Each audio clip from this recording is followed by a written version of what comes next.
नमस्कार शेतकरी बंधूंनो, ह्युमिक ॲसिडचा वापर फवारणीतून केलेला चांगला का ड्रिपने ड्रेंचिंगने केलेला चांगला? मित्रांनो, ज्यावेळेस तुम्ही फवारणीतून ह्युमिक ॲसिड वापरतात, ह्युमिक ॲसिडचा पार्टिकल साईज हा पानाचे जे पर्णरंध्र असतात, ज्याला पानाचे आपण छिद्र म्हणतो किंवा स्टोमॅटा म्हणतात, त्या पानाच्या पर्णरंध्रापेक्षा ह्युमिक ॲसिडचा पार्टिकल साईज हा मोठा असतो, लार्ज असतो. म्हणून जर तुम्ही फवारणीतून ह्युमिक ॲसिडचा वापर करत असाल तर त्याचे पाहिजे तसे रिझल्ट तुम्हाला मिळणार नाही. जर तुम्हाला ह्युमिक ॲसिडचे चांगले रिझल्ट हवे असतील तर ह्युमिक ॲसिडचा वापर हा ड्रेंचिंगद्वारे किंवा ड्रीपद्वारे केलेला कधीही चांगला. ह्युमिक ॲसिडचा वापर ड्रिपने का करावा? तर ह्युमिक ॲसिड हे कार्बोनिक तत्व आहे.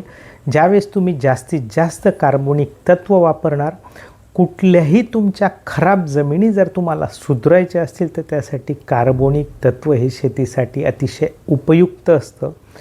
बरेच वाळवंटी प्रदेशातील जे देश आहे त्या देशात कार्बोनिक तत्वाचा वापर करून त्यांनी त्यांच्या जमिनी ह्या उपजाऊ केल्या आहेत. याचं जिवंत उदाहरण म्हणजे सौदी अरेबिया आणि इस्रायल.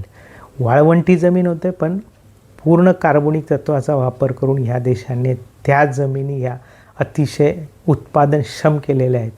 म्हणून जर तुम्ही ड्रिपने किंवा ड्रेंचिंगने ह्युमिक ॲसिड जर वापर केला तर ह्युमिक ॲसिडवर निगेटिव्ह चार्ज असतो, मुळांवर पण निगेटिव्ह चार्ज असतो.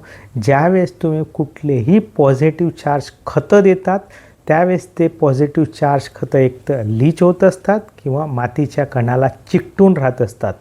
जर तुम्ही ह्युमिक ॲसिड किंवा फुल्विक ॲसिडसारखे कार्बोनिक तत्व वापरले तर ते मातीच्या कणाला चिकटलेले जे काही पॉझिटिव्ह न्यूट्रिएंट आहे, पॉझिटिव्ह चार्ज आहे ने ते पकडून मुळांच्या कक्षेत आणायचं काम करतं.